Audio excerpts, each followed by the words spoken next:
And welcome to Chester County's virtual town tours and village walks. My name is Karen Marshall, and I'm so excited to welcome our many loyal town tour participants back for another summer and to say welcome to everyone joining the tours for the first time. Even though we are not all together, Nancy Shields is still here to make sure the program runs smoothly. Nancy, can you say hi to everyone? Hi everyone, this is my 5th summer. I've had the honor to help with town tours and village walks. Every summer I look forward to seeing all of my returning friends and meeting new friends. Even though I can't see you, I know you are out there. I'm looking forward to seeing you all next summer. Thank you so much for taking this virtual journey with us. Enjoy Phoenixville. Thanks, Nancy. It has been my pleasure to coordinate this program now in its 26th year for the past 14 summers. The program was initially conceived by my predecessor, Jane Ellis Davidson, as a way to encourage the county's extensive network of historical commissions and organizations and societies to showcase local history, particularly new research. Each summer on Thursday evenings, free walking tours of Chester County's many historic sites and districts were presented by these organizations. As we all know, these are not normal times. This summer, through a special partnership with the Chester County Historic Preservation Network and 6 very adventuresome historic sites, we are all very pleased to present the 26th annual program in a virtual format. Chester County is a very special place. Founded in 1682 by William Penn, it has a long and rich history that literally embodies the span of this country's development and history. Our well-preserved cultural landscape has many stories to tell. We will begin this series reflecting art, architecture, and personal expression in Phoenixville, nestled in the eastern portion of the county. It was here that the small settlement called Manavon in the early 1700s would later take its name from the Phoenix Iron Company that was producing iron products for worldwide consumption. Tonight, we will explore Phoenixville's cultural legacy, an evolution from a busy and gritty industrial center to today's bustling and dynamic historic district filled with shops, restaurants, historic sites, churches, parks, and homes. Brian O'Leary, the Executive Director of the Chester County Planning Commission, which I'm very happy to represent, would like to welcome everyone before we turn the program over to our host for the evening. Thank you. Thank you, Karen. I want to welcome everyone tonight. Over the next 6 weeks, you'll have the opportunity not only to tour important historic sites in our county, we also have the opportunity to meet some of the men and women who make the preservation and interpretation of these important places possible. I want to especially thank our partner in preservation, the Chester County Historic Preservation Network, for their role in developing and producing each of the programs this summer, and the hundreds of volunteers in our municipalities who record and maintain the record of our shared history. The Chester County Planning Commission remains committed to the history and preservation of our special county and the implementation of the goals in Landscapes 3, our comprehensive plan. One of our 6 goals, Appreciate, focuses on the county's wonderful historic places and communities, and we're working diligently to implement this goal. Our family extends its wishes to you and yours to remain safe during this difficult time in our county's history. Now, please enjoy our tour tonight. Thanks, Brian. Welcome, everyone. Tonight's program, Art and Architecture in Phoenixville, which is being recorded, is the first in a 6-part series of town tours and village walks. This evening, our lineup includes a special video-based presentation by our Phoenixville team, a Q&A session with our panelists, and a special closing. We invite you to submit questions by clicking on the Q&A at the bottom of your Zoom screen and typing in your question. We will answer as many questions as time permits.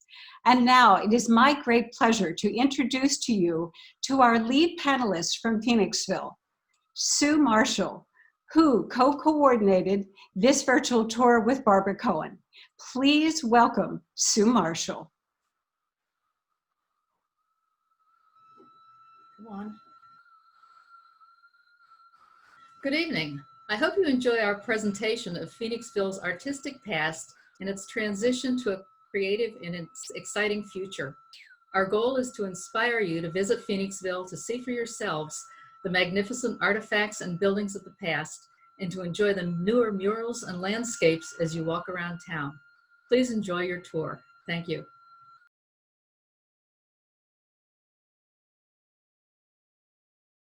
Welcome. This is Susan Marshall from the Historical Society of the Phoenixville area.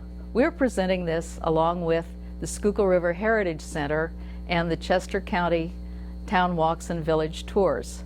Today we are going to be visiting the Majolica Collection at the Historical Society of the Phoenixville area, followed by an architectural tour given by Barbara Cohen of several buildings within the area. This will be a walking tour outdoors. If we were walking today, this is probably where you would have walked to. Lou Beccaria from the Beautification Advisory Commission in Phoenixville will be presenting the beautification program, telling you a little bit more about planters and some of the beautiful things you see around town, followed by Teresa Haig, who will talk about the many murals that are in Phoenixville. We will be showing you images of each of these things. I hope you enjoy your tour. Thank you. My name is Jack Ertel. Today we'll take a look at the Historical Society's collection of Etruscan Majolica pottery. Phoenixville's probably most famous for its iron and steel history. However, it had a thriving pottery industry here in the 1880s. And the primary company, of course, was Griffin, Smith and Hill. We're standing in the Clegg room of the Historical Society's museum. The room features over 120 pieces of pottery that are part of our collection of over 300 pieces of Etruscan Majolica pottery. Well, what was Etruscan Majolica pottery? It was a style of pottery produced in the late 19th century. It started in England in the 1850s, quickly became very popular throughout Europe and the United States. In the 1880s, an American company here in Phoenixville, known as Griffin, Smith and Hill, was named after four people, the Griffin brothers, Harry and George, David Smith and William Hill. And the four of them produced beautiful, lustrous, brightly colored, decorative pottery for more than 10 years.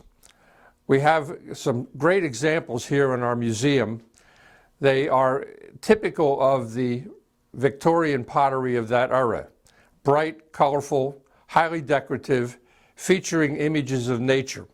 When we look at the collection that Phoenixville produced, we can find sunflowers, animals of different types, birds, berries, plants, trees. They were produced in a very, very skillful manner, and in fact the Phoenixville company had a very, very great reputation for success. A lot of the pieces they produced are most famous for the colors that they used, and one of the most famous colors that helps identify the company is a pinkish purple color that was called orchid pink.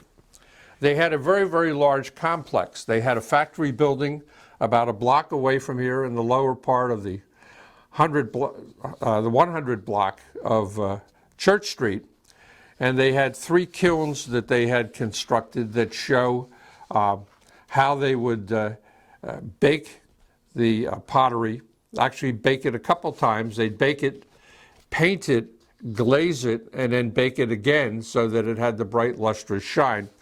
They built a couple very, very huge kilns. These are called bottle kilns if you look at the shape of them. And if you want a real sense of how large these were, these little vertical figures down at the bottom are the workers. So you can get a real sense of how high these were. Most of the pottery was manufactured by molds. Plates would be put in formed in molds, and they would be stacked up in the kilns and then baked. But some of the other items were made by not only baking, but had to be made on a pottery wheel. And fortunately, in our collection that's been given to us through the years, we have some very interesting photographs of some of the potters at work. Here's an example of one, and you can see him working on a pottery wheel. And then here is another example of a worker from that time. The company employed over 40 workers at its peak. Many of them were women and children. People were paid piecework. In other words, they were paid by what they were able to produce during the day. Wages weren't very good. The children and the young girls were paid less than $1 a day. And in fact, a lot of the painting was actually done by teenage girls, and a lot of the yard work was done by young boys. This is a good example. This is an 1880s photograph of the male workers of the company. You have the Griffin brothers and Mr. Smith and Mr. Hill in the center, but I'd like to draw your attention to the bottom row, or the front row in this photograph. It consists of all young boys, roughly between the ages of 9 and 12. It was common in that era, of course, of child labor, when children would go to elementary school for 3 or 4 years to learn how to read and write. And particularly if they came from a poor family, they'd drop out of school so that they could help earn some wages for their family, to help support their family. And these young boys often did a lot of the grunt work in what was called the clay yard. They were called clay boys. A lot of the painting was done by young women. And we have a great photo in our collection that shows some of the young teenage girls who were painters. They really weren't paid very much. We have a record of an interview from someone in the 1880s who said they were paid 35 cents a day. So it isn't very much money, but in the 1880s, the average adult worker got about $1 a day. So you can get a sense of what that was. Well, we have a very, very broad collection of items here, and we often get asked, how do we know when a piece of pottery is actually Phoenixville-made Etruscan pottery? The best way to do it, of course, is if there's a potter's mark on the piece. A lot of their pieces did not have a potter's mark, and the kind of colors, which I mentioned before, the orchid pink is a good example because it was pretty much exclusive of the company. However, a lot of the pieces have a pottery mark that looks very much like this sketch. And if you look at it very carefully, it has a very stylized GSH for Griffin, Smith, and Hill in the center. And then surrounding it, it says Etruscan Majolica. This was the second pottery mark that they used during their time of production. If I hold up this bowl, and if you look very carefully, you can see, I'm going to turn it around so you can see Etruscan Majolica surrounded by the Griffin, Smith, and Hill mark. The company was very, very successful. They sold their products to retailers all over the United States. But we often get asked, well, what happened to the company? Because there's no evidence of them existing. Two things. First of all, Majolica pottery was a style that went in and out of fashion. It became fashionable in the 1850s, faded after 1900. On top of the declining interest in this kind of style, in the early 1890s, the factory, just down the street from the Historical Society, had a massive fire that destroyed much of their equipment, much of their building. The expense of rebuilding was greater than the financial ability of the company, and they basically closed their doors. Someone else came along a couple of years later, reopened it under another name, but was never as successful. Shortly after 1900, the land was sold, and the pottery kilns were torn down, and so there's no physical evidence left in town. But the Griffin, Smith, and Hill company and the products they produced is a great part of the historical legacy of Phoenixville, and we're very pleased to have the ability to display many, many pieces of the types that they manufactured in the 1880s. My name is Barbara Cohen. I'm currently president of the Schuylkill River Heritage Center that is located in part of the historic Phoenixville Foundry. Behind me is a statue of David Reeves, who purchased the nail works in 1829, and the family owned the company until 1944. As you'll see in the array of buildings shown here, they were a wonderful, wonderful inspiration for many people to come and settle and succeed in Phoenixville. And we hope that you will also visit the community and visit our museum, as well as the Phoenixville Area Historical Society, because it's worth your time to come. Thank you. Welcome to Phoenixville. This is Phoenixville's gem, the historic Foundry building, which has been restored. Okay, Chester Arthur was president, and there were 38 states in 1882. That's when the Foundry was constructed. Like Philadelphia has Independence Hall, Phoenixville has an extraordinary building called the Foundry. We believe that Henry Hobson Richardson designed this building in what is called the Richardson Romanesque style. The stone for the building was quarried right here on the cliffs near the Schuylkill River. And every door and window is articulated with bricks that were made right at the McAvoy Brick Company just down the road. What's extraordinary about this building, given that it was constructed in 1882, are the clerestory windows. They were opened so that heat could escape from the furnaces and allow more light into the building.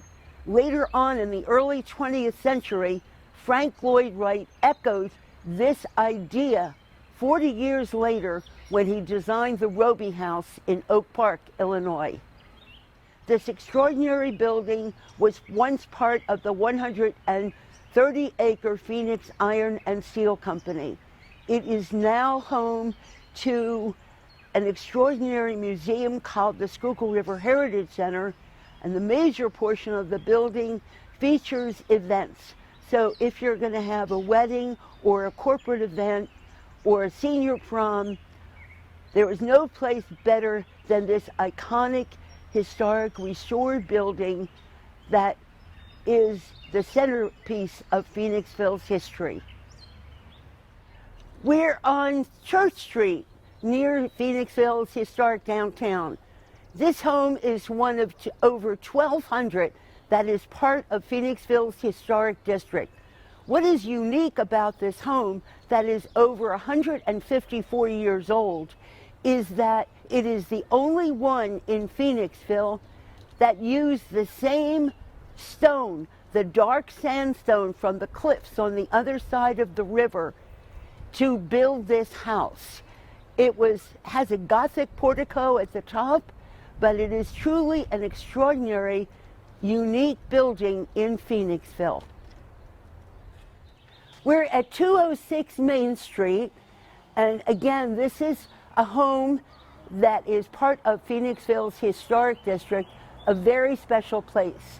Thomas Schaefer was superintendent at the Phoenix Iron Company, and he was an employee for over 3 generations of the Reeves family, which owned the company from 1829 to 1944. What is so special about this particular home is that it is in a Dutch colonial style. You see this step-like arrangement of the stones near the roof line. And again, like the Foundry, every door and window is articulated with the stone. The same stone as we saw on Church Street is used here in the former Thomas Schaffner home. It is again a very special, unique place that is part of Phoenixville's not only historic legacy, but architectural legacy as well, because it was built in 1866, 1 year after the Civil War was over. We're now here at the Thomas Byrne Mansion. He started out as an Irish immigrant who was an orphan, established a ladies' corset lace factory after working 15 years as a machinist at the Phoenix Iron Company. And it was the first building in the United States to have an interior fire sprinkler system. The mansion was built in 1896.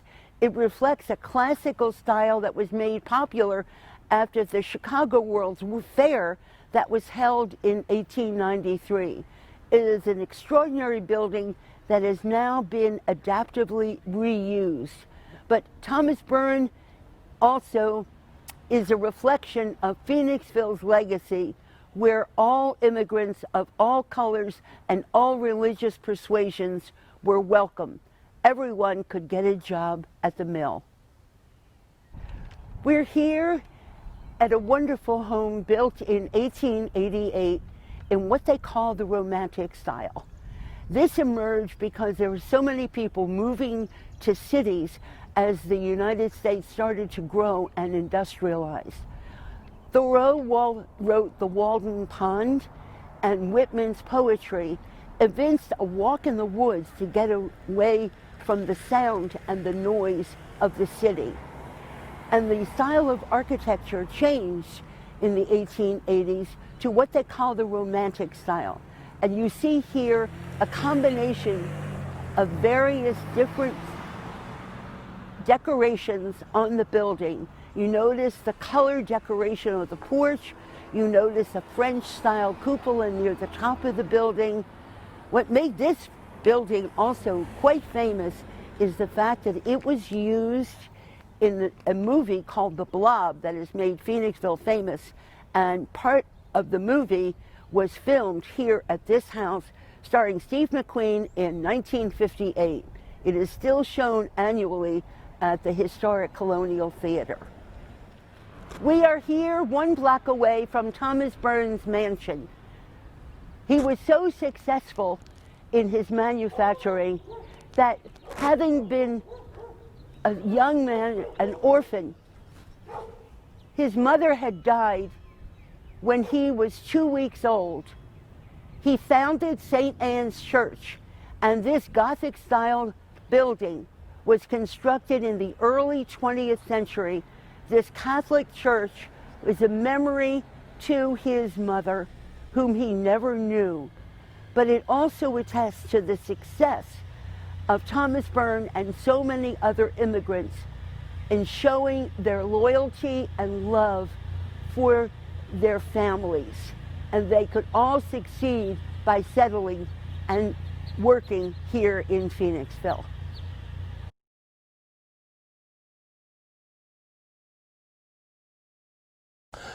Hello everyone, I'm Lou Beccaria, the chairperson of the Beautification Advisory Commission.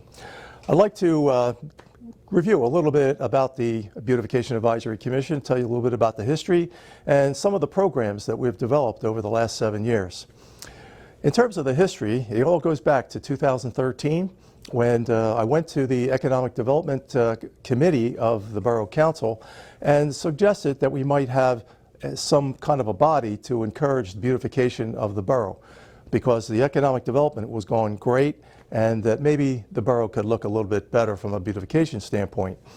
Well, the borough just bought it right away, and what is now the Beautification Advisory Commission started out as a subcommittee of the Economic Development Committee of the Borough Council. And about a year and a half later, in September of 2014, the Borough Council elevated the status of the committee to what is now the Beautification Advisory Commission. So we've started several different kinds of programs, and one of them is at the care of the iron pot planters that people see. There's 24 of them down on Bridge Street. They were initially put there by the Borough Council in 2004 But in 2013, when the Beautification Advisory Commission came into existence, we assumed the adoption or sponsorship of those, if you will. And when I say sponsorship, every year for $150 per planter, people can sponsor 3 seasons of plantings for the spring, the summer, and the fall, and get a nameplate to recognize either individuals or families or businesses or community organizations. Their sponsorship can be recognized. We have an opportunity on the borough's website. If you go on to click on commissions, and then when you get to commissions, click on the Beautification Advisory Commission, you will see that there is an opportunity to fill out an application for the sponsorship of the Iron Pot planters. I'd like to do a shout out to Colonial Gardens Nursery, because Eric Schmidt, who is the owner of that nursery, does a tremendous job with our commission. Aside from being a member of the commission, Colonial Gardens and Eric do the landscape plans for the landscaping projects that we've done, and maintain the Iron Pot planters all below cost. So it's a very good and important community contribution that Eric and Colonial Gardens Nursery is making to Phoenixville. The next program I'd like to highlight is the Beautification Achievement Awards. The Beautification Achievement Awards were started in 2016, and we started out with 2 categories. And the purpose of the awards is to recognize people who are doing things currently to beautify their property. And then the second purpose is to encourage others to be motivated to do the same thing. So in 2016, we started with 2 categories, the residential category and the business category. And since 2016, we have recognized several private residences, the owners of the private residences, and the businesses. In 2018, we actually expanded the awards into a 3rd category, and that category are the community organizations, nonprofit community organizations in town that have also taken a step to do their part to beautify the community.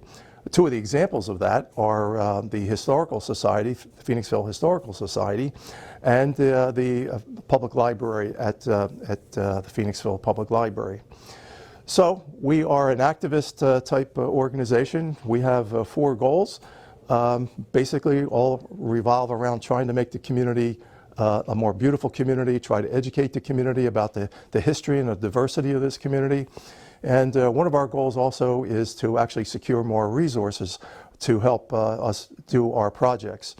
I would like to say that the borough has been very generous since the beginning of the Beautification Advisory Commission, giving us a small allotment every year, and that is supplemented by the fundraising that we do with selling of posters and what have you to finance the projects that we have.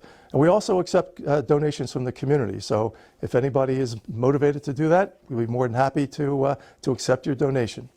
So thank you. We are very happy to have the Beautification Advisory Commission as an integral part of the Borough of Phoenixville.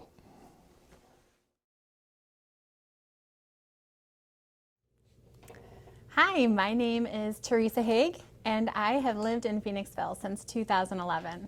I'm an artist, and I'm one of the artists that created one of the many murals in Phoenixville. So I'm here today to talk to you about some of the art that you'll find when you come visit us in our town. It really all started back in 2014 when Cynthia Oswald, an artist who lived on the north side of town, came up with an idea to paint a mural on a blank wall that's stood up at the top of one of the streets in Phoenixville. And she came to the Beautification Advisory Commission, which is the commission that is designated to approve the murals and other community art projects in town. And so this was really the start of the movement of community art in Phoenixville. And I want you to just take a minute and think about what it would be like to walk into your home and have all of the walls be blank. And I want you to think about how that would make you feel if you woke up to blank walls in your bedroom, blank walls in your living room. And That's what it was like in Phoenixville before the arts program really took off. We have this rich history, but we weren't really sharing it, and we had all this vision and ideas for our future, and that wasn't apparent either. And so when we brought in the mural artists into town, we started seeing, really paying homage to our past and creating these vibrant and rich visions for our future. The Welcome to Phoenixville mural, and that was one that I was selected to create for our town. And my concept with that mural was to create this feeling of somebody leaving a light on for you when you come in late, this beacon saying, thank you for visiting, we're so excited to have you here, welcome home. And so we decided to go with a past image of the steel mill, since that's really what Phoenixville was founded on.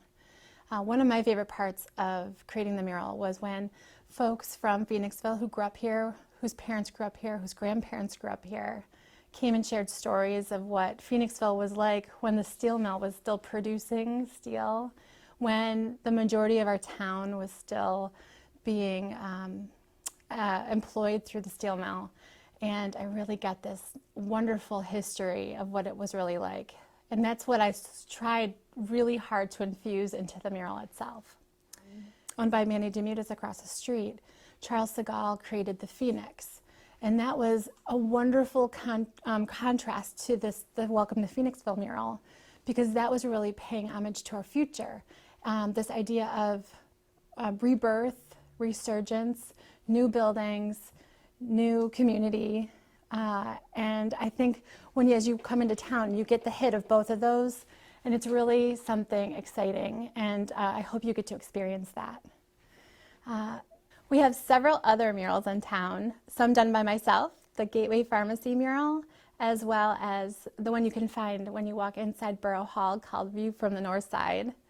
Charles Segal also has a few others. One is one of my favorites, and it's hidden behind the Colonial Theater, so you'll have to go find it. It's called The Dancers, and it's really something special that not many people know about. He also did the kites, and you'll see that on the side of Iron Hill Brewery, on the side of that wall. In 2017, when we realized the impact community art was having in our town, the Beautification Advisory Commission thought that it would be great to expand out into the utility boxes and do small murals on the utility boxes around town. That was kicked off by Alyssa Hilton doing River Time, and that one you can find at 101 Bridge Street. This is a really exciting mural, and it also welcomes you when you come into town, flanked by the two murals that I just talked about. Since 2017, we have done 9 utility boxes in town, and this year we're going to be expanding out to do 4 more. It's an exciting project. People are really enjoying the different perspectives artists are bringing to town, and it creates really great conversation pieces. One of the ones that gets the most talk about is the dog mural that you'll find at Main and Bridge Street, and I encourage you to go look at it. And at this point, we have so much exciting artists that are moving into town that have lived here forever with so much vision, and they just really want to continue creating this connection, this meaning for people when they're here in Phoenixville. Our history is vast, our future is really strong, and we have so many great artists to help portray that and help you as the viewer really feel like you're part of something special. When you come visit us in town, there's a few gems that you must check out. Right now, the mural that's going up in Renaissance Park is actually refurbished from a 1994 mural of the steel mill. It's magnificent, it soars 4 stories, and it is just such a great reflection of who we are as a community and where we've come from. Now, if you just take Main Street up from that mural, you're going to run into another mosaic mural that is wonderful. It sparkles. It's done in Andre Thornton Park by an artist named Lynn Miller. Her and her team created this beautiful piece that really catches your eye as you're going up into the north side of our town. There's so much to see here in Phoenixville. Around every corner you'll see art, and we really look forward to having you come visit us in the future. Thank you so much. Hope you enjoyed this video today. There is a map showing all the locations of the various architectural sites, the utility boxes and the murals. If you're interested in getting a copy of the map, you may find it at the Historical Society's website, hspa-pa.org.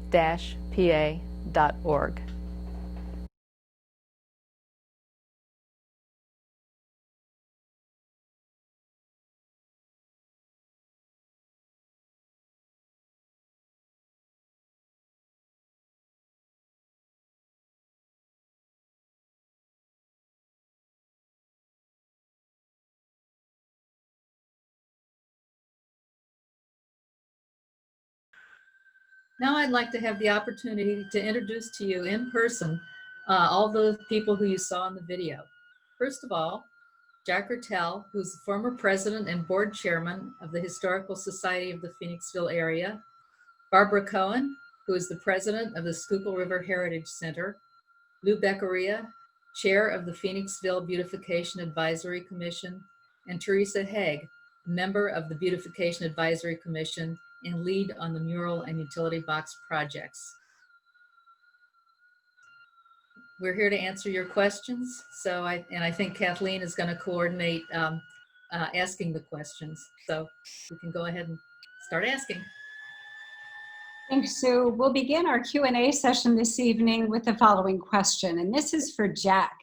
Jack, how did the manufacture of Majolica pottery start in Phoenixville? Well, originally, the company that preceded Griffin Smith and Hill manufactured brick to line the furnaces at the iron company, and then they branched out into manufacturing pottery.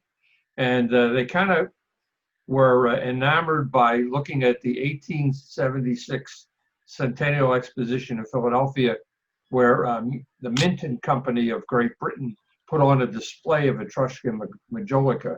And that's what helped it catch on in the United States. And they decided they would give it a shot. And so when the Griffin brothers partnered with two gentlemen, Smith and Hill, were both from the pottery industry in Great Britain, that's when they decided to launch that whole line of pottery. Jack, we have a follow-up question. Someone wants to know if you were able to identify any of the people in the photographs that you were showing in the video. Well, unfortunately, most of those in the photographs we've never been able to identify.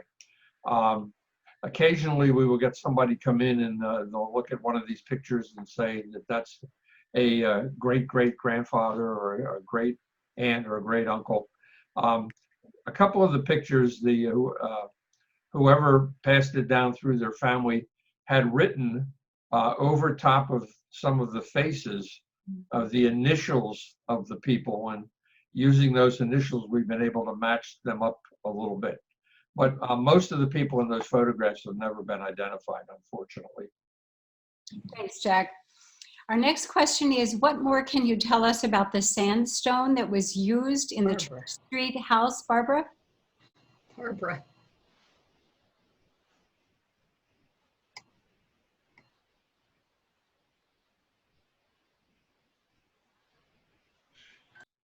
I'm going to move on to our next question. We seem to have lost Barbara.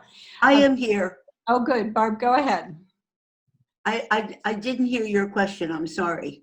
What more can you tell us about the sandstone that was used in the Church Street house? I have done a lot of investigation in terms of trying to find who the original owner was and that person's association with the iron company. All that we know is the house was built in the 1850s, and it's so unique because it is the only house that uses the same sandstone that was used in the construction of the Foundry building. So its uniqueness makes it very, very special. We can only surmise that that person had some association with the iron company, I would think. But Jane Davidson, who, as you all know, was responsible for creating Phoenixville's historic district, noted in her paperwork with regard to this particular home that at one time, all of the curbs in Phoenixville were made of that dark sandstone. So that's a very interesting footnote. But I'm sorry, I can't identify the owner, or the original owner. Thank you, Barbara. Our next question is, what role do you see community art playing in the future of Phoenixville? And Teresa, let's have you answer that question. Yeah, thank you. It's a great question. I think individually, as humans, we seek meaning and we seek connection. And so when we come into a town or a city that's got community art available for us to appreciate, it really helps us create a connection with that space. So I think for Phoenixville, I know we have a whole town full of people who are strong believers in the power that art has. And so I can only imagine that Phoenixville will be home to many more projects in the future. Thanks so much, Teresa. We have a question. How can someone recommend a business for the Beautification Award? And Lou, you would be best to take that question. Okay, thank you. It's very easy to do that. All you need to do.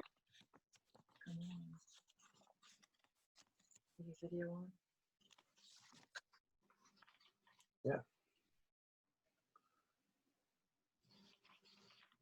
Can you hear me? We can, Lou. Okay.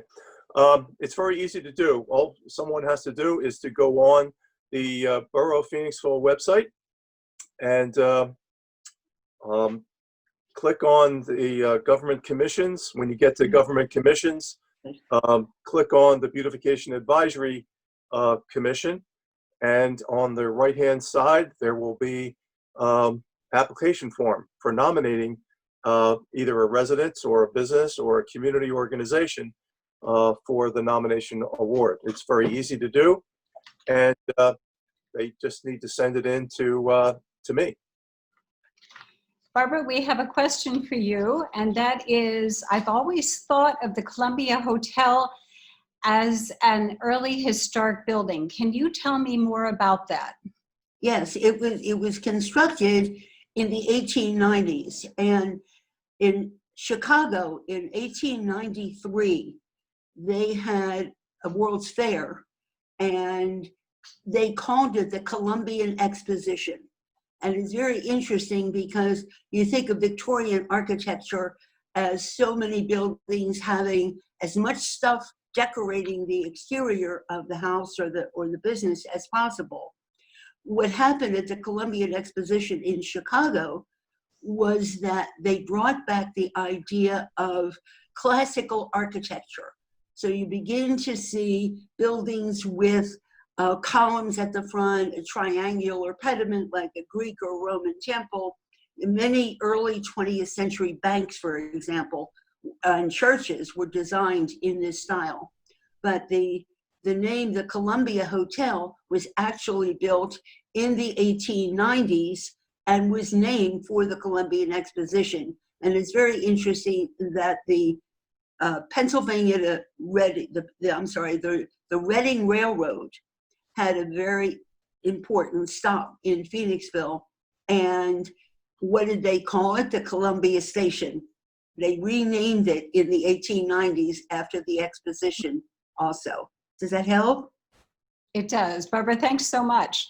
And our last question tonight is two parts.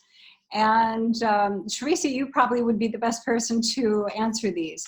The first is, are there any plans to create another large mural anywhere in Phoenixville?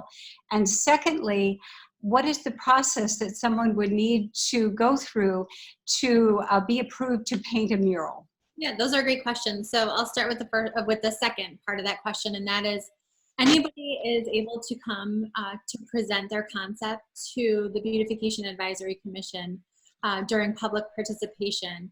We meet the second Monday of the month, and right now it's virtual, so My best advice would be to contact through the borough, Phoenixville Borough website, the Beautification Advisory Commission, and just let them know that you would like to present your concept. And we can help facilitate the process to move that forward and really talk about what that would entail, fundraising, things like that. The first part of the question was, are there any plans? To my knowledge, there's no plans in place right now for anything brand new. We're in the process of finishing one at the parking lot of Main and Bridge. And Lou Beckeria might actually, if he has any insights as to anything new, he can certainly answer that, but I'm not sure of anything right now. Lou, do you want to chime in on that? Well, yes. In terms of new things, a lot of it depends on funding, and the murals are expensive. So, but we're always willing to accept concepts and look for ways to fund future more murals. I would also like to mention that we've done, as part of the Beautification Advisory Commission's work, a number of landscaping projects around town too, that have helped beautify the community. In an area called Taylor Alley, on the corner of Bridge and Gay Streets, at the Phoenixville Historical Society and at the Phoenixville Library, are different areas in which we've taken the opportunity to do some landscaping as well. So we're pretty broad in the way that we look at beautification in the borough. Thank you, Lou, and thanks to all of our panelists. On behalf of all of us, we hope you enjoy this evening's program and look forward to seeing you tune into other webinars in our series. We also invite you to a brand new Heritage Series, which will launch in September by the Chester County Historic Preservation Network. Our special thanks to the Chester County Planning Commission, the Phoenixville team, CCHPN, our planning team, and all of you, our viewers, for making this program possible. Tonight's presentation will be up